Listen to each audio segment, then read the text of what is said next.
역사 가운데 이 땅에 오셨고, 즉 태어나셨고 살아가셨고 죽임 당하신 예수께서 그리스도이심을 믿으십니까? 성령님께서 우리 일상 가운데 항상 함께 하고 계시다는 사실을 믿으십니까? 예.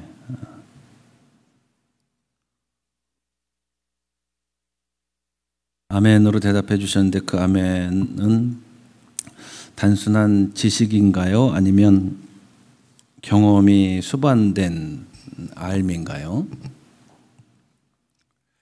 시편 기자 오늘 성서정과 시간에 제시된 본문을 묵상하면서 좀 암담함을 느꼈습니다. 이 시편 기자의 하나님을 향한 찬탄을 어떻게 같이 나눌 수 있을까? 어떻게 말로 설명해낼 수 있을까? 오늘 아침에 저희가 9시 40분에 그 장로 예비자들 함께 모여서 잠깐 기도회를 매주 하고 있습니다. 그래서 올라와 봤더니 앞에 아름다운 장식이 돼 있더군요. 꽃이죠. 예, 뭐 꽃의 종류를 제가 좋아하고 안 좋아하고가 아니라 색깔을 좋아합니다. 진한 빨강. 저는 그래서 이 진한 빨강을 머리에 각인시키기 위해서 돼지피 색깔 이렇게 표현을 합니다. 어느 순간 보니까 루마니아에서 이렇게 멱을 따는데 그 흘러나오는 그 피 색깔하고 진한 이 색깔이 비슷하게 느껴져서 그렇게 각인을 하고 삽니다. 이 색깔을 제가 참 좋아합니다. 진한 빨강. 저도 보고 있고 여러분도 지체들도 보고 계시죠. 저는 이 아침에 꽃을 보면서 이거 권호순 권사님이 준비하셨다죠? 네, 감사합니다. 부탁드린 것도 아닌데 참 아름답습니다. 이쁘다, 아름답다.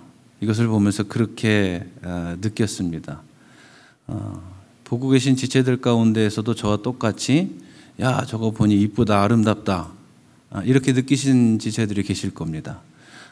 그렇다면 그분들과 저는 하나의 사물을 바라보면서 같은 경험을 공유하게 되는 것이죠. 그래서 이쁘다, 아름답다, 좋다 이런 감정을 저와 함께 동일하게 가지고 계신 것이죠. 그런데 이 시편 기자의 이 하나님을 향한 찬탄에 대한 경험을 과연 우리가 동일하게 가질 수 있느냐 하는 겁니다. 어떤 종류의 언어, 아름답고 좋은 언어를 사용한다고 해서 그가 그의 삶 한복판에서 가졌던 그 감정들을 우리의 삶에서 동일하게 겪어낼 수 있느냐라고 하는 것입니다. 만약에 이것이 단지 하나의 사실에 대한 일어난 일에 대한 즉 사건에 대한 일반적인 지식으로만 머물고 있다면 우리는 이 시편 기자와 같은 기쁨과 충만함을 절대로 누릴 수 없을 것입니다. 제가 루마니아 선교사로 있을 때 한국에 잠시 나와 있었던 적이 있는데 그 사이에 이제 연락이 왔습니다. 한인교회 교인이 지금 루마니아의 무슨 장관하고 방문팀이 한국에 와가지고 이제 만찬을 하는데 통역할 사람이 없다. 목사님이 좀 나가서 통역 좀 해달라. 근데 그 내용을 들어보니 이게 원자력과 관련된 그런 내용이었습니다. 그래서 아니 나는 그 원자력하고는 아무런 내 전공도 아니고 단어조차 모르는데 거기 가서 뭘 하냐 내가 무슨 통역을 하냐. 그랬더니 그냥 밥 먹는 자리니까 거기 있다가 그리고 주로 영어로 대화할 테니까 혹시 루마니아 말로 질문이 나오면 물어보면 되고 그 원자력과 관련된 질문은 아닐 거다 밥 먹는 자리가. 그래서 어쩔 수 없이 부탁을 하길래 사람이 없다니까 나갔습니다. 양쪽으로 쫙 앉아서 호텔에 만찬이죠. 아주 막 멋들어진 음식들, 맛나 보이는 음식들이 쫙 깔려 있고 이제 양쪽 루마니아에서 온 장관과 그 공무원들이 쫙 앉아 있고 한쪽에는 그 한수원 직원들이 쫙 앉아 있었습니다. 저는 통역이니까 그 뒤에 앉아서 이제 통역할 준비를 하고 이제 있었는데 뭐 영어로 대화를 하니까 다행히 통역할 일은 없더군요. 가기 전에는 그래도 너무 모르면 안 되니까 경수가 뭔지, 중수가 뭔지, 원자로가 뭔지, 원자력과 관련된 단어들을 다 찾아가지고 루마니아어로 다 적어가지고 이제 달달달달 외우면서 갔는데 다행히 그런 내용은 나오지 않아서 안심하고 있었습니다. 그런데 이제 식사가 시작되고 나서 물론 통역은 먹지 못합니다. 그 사람들은 맛있다고 그러면서 먹는데 저는 한쪽 옆에 앉아가지고 그 먹는 것을 바라보고 있어야 됩니다. 제가 그 맛있다라고 말하는 그 사람들이 느끼고 있는 그 경험을 공유할 수 있을까요?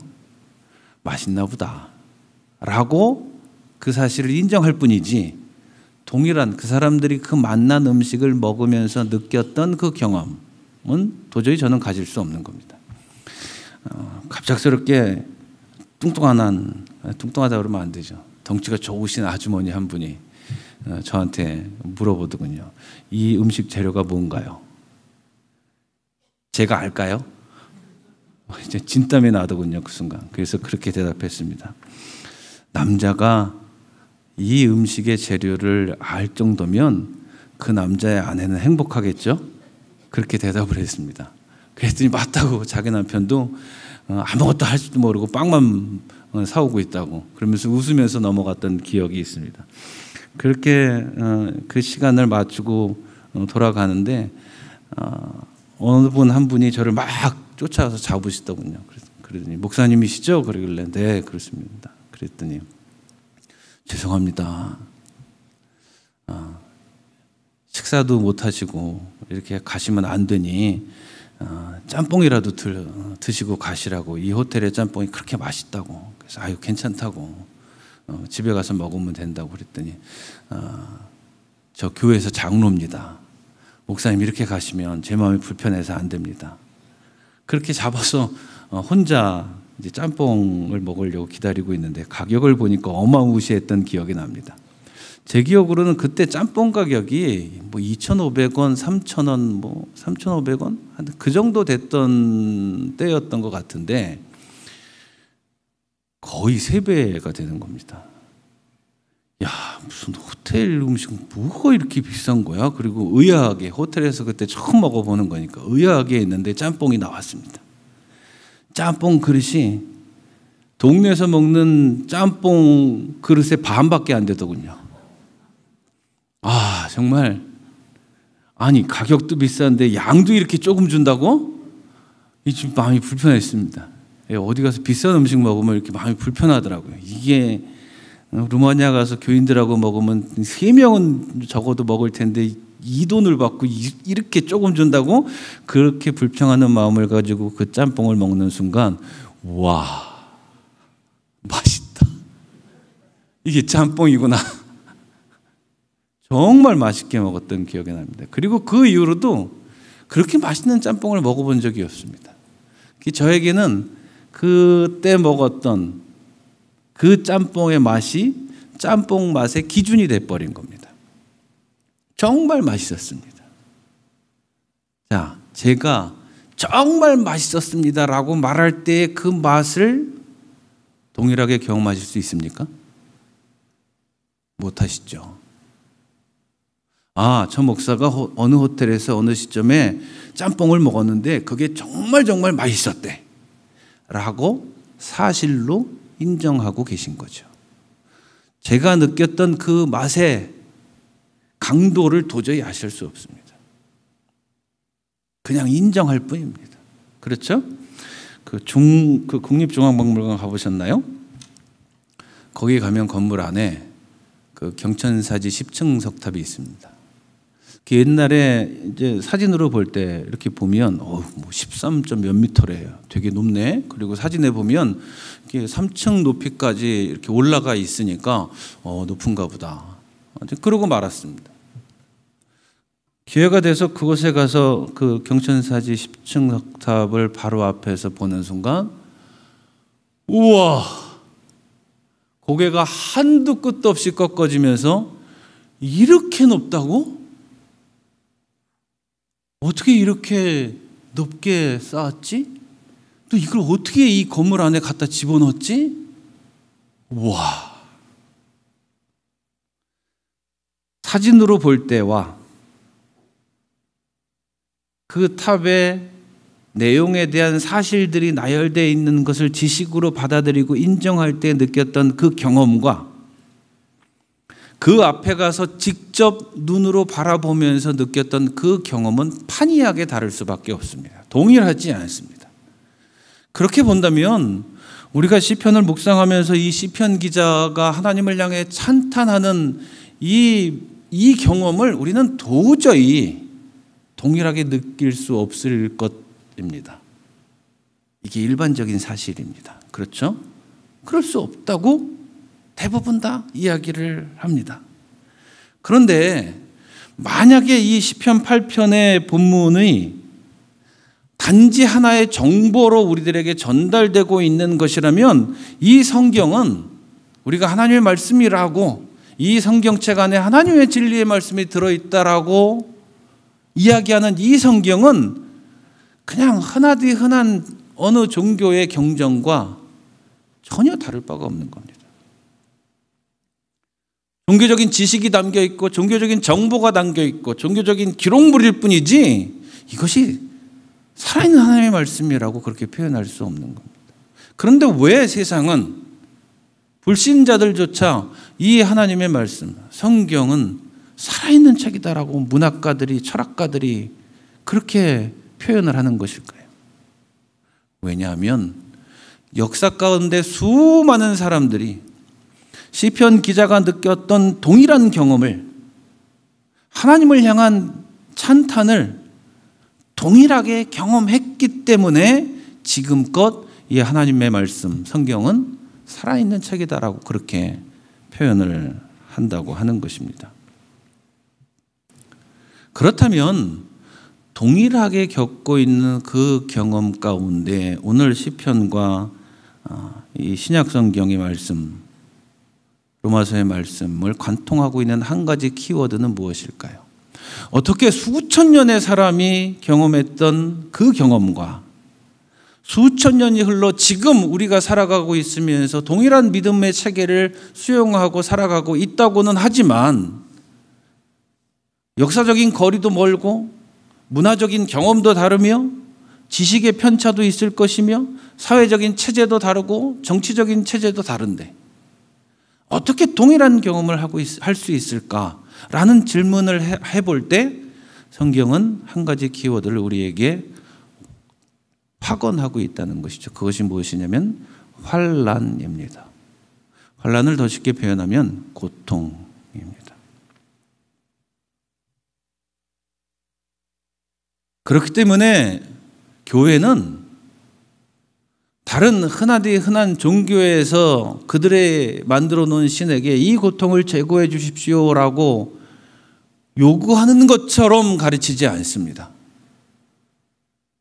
하나님, 이 환난이 내 인생에서 생겨나지 않게 해주십시오. 고통 없이 살게 해주십시오.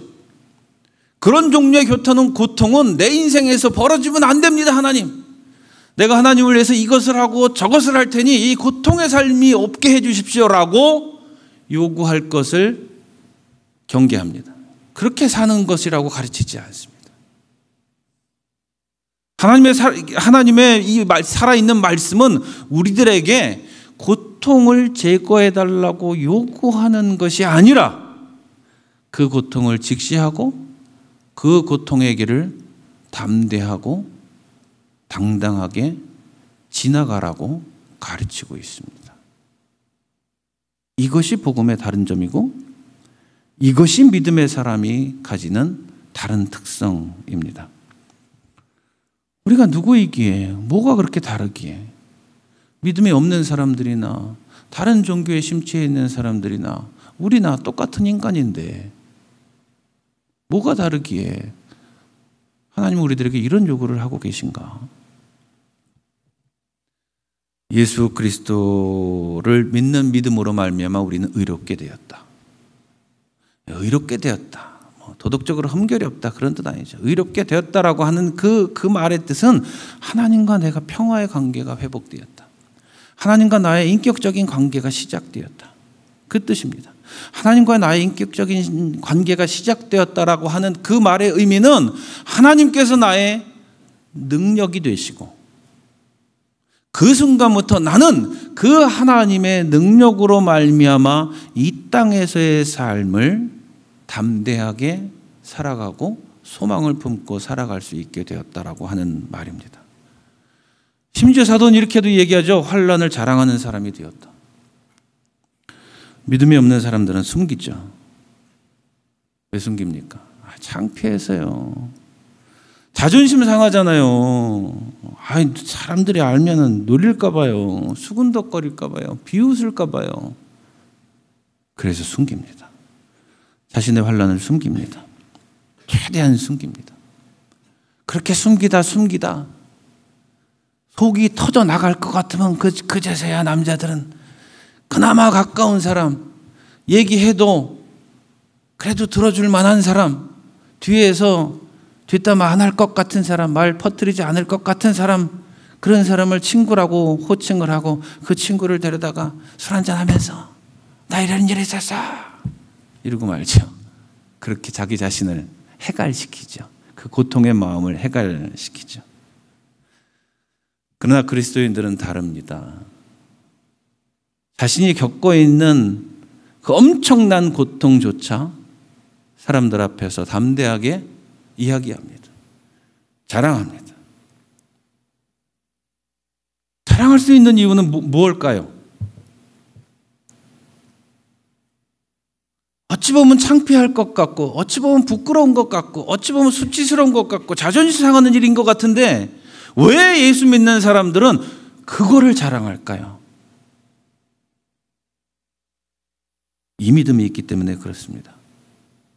환난을 겪어가면서 하나님께서는 나의 능력자가 되시고 내가 이런 수치스러운 일이라고 여겨지는 이 고통을 겪어 나감에도 불구하고 그분만큼은 나를 사랑해 주시고 나를 아껴 주시고 이 고통의 터널을 내가 지나가면 그 끝자락에 하나님께서 준비하신 아름다운 열매들과 놀라운 경험이 나를 기다리고 있다고 믿기 때문에 담대하게 자랑할 수 있다고 하는 것입니다.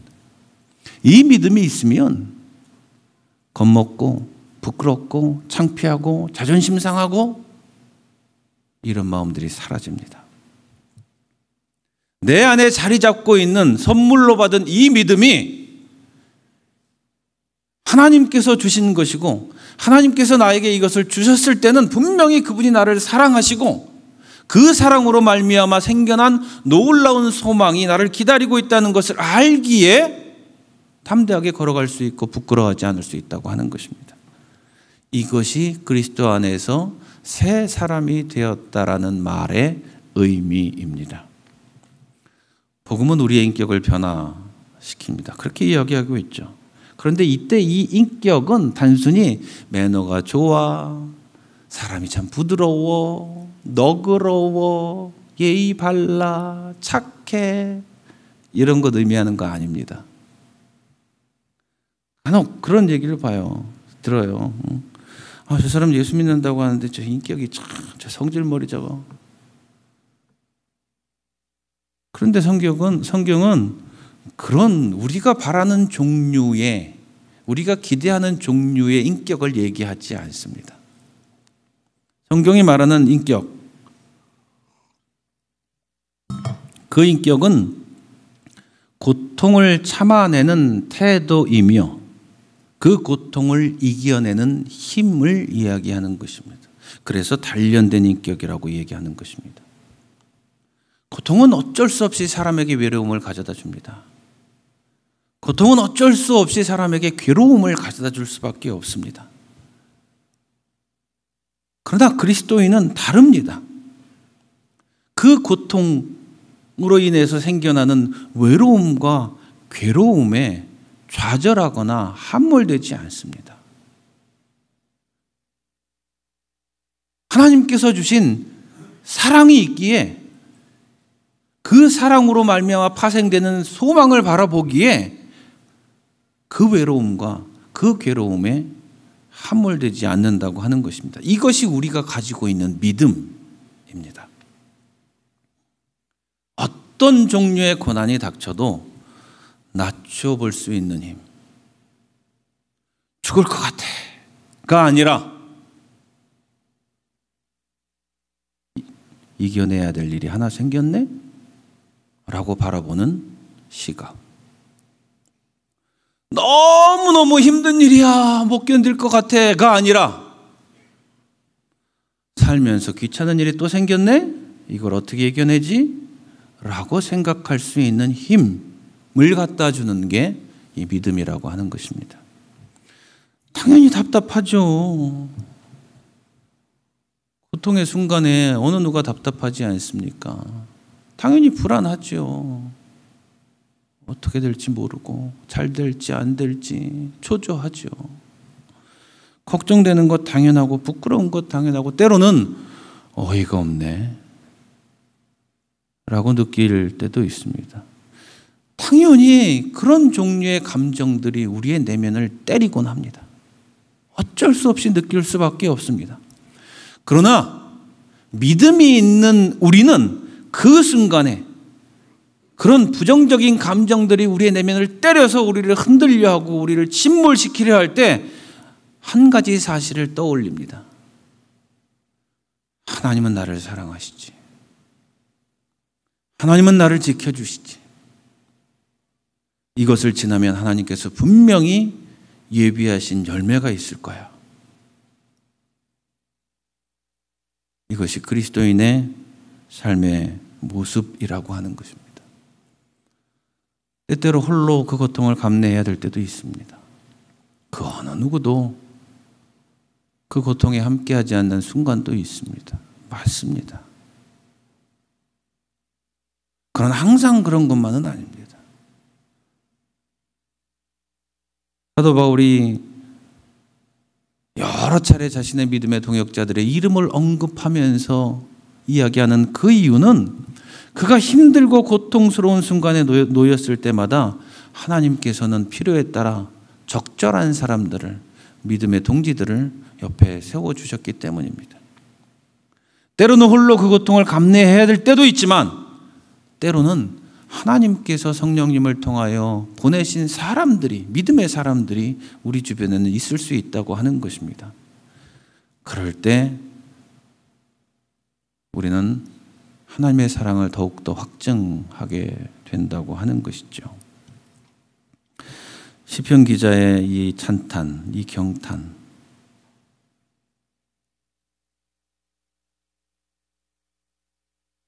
고통의 터널을 지나지 않는 한 동일한 경험을 가질 수 없고 이 동일한 경험을 갖지 못하는 한 하나님의 사랑도 그 사랑으로부터 파생되는 소망도 우리는 얻지 못할 겁니다. 그러니 고통을 멀리하지 마십시오. 오히려 하나님께서 우리들에게 무엇인가를 예비하고 계신 놀라운 사건이라고 바라보시기 바랍니다. 그럴 때 우리의 믿음은 한층 더 성숙해질 것이고 그 믿음으로 말미암아 우리의 삶은 더욱더 단단해질 것입니다. 이것이 믿음의 사람이 보여줄 수 있는 태도여야 합니다. 이 믿음 가운데 하루하루 승리하며 걸어나가시는 지체들 되시기를 우리 주 예수 그리스도 이름으로 축원합니다.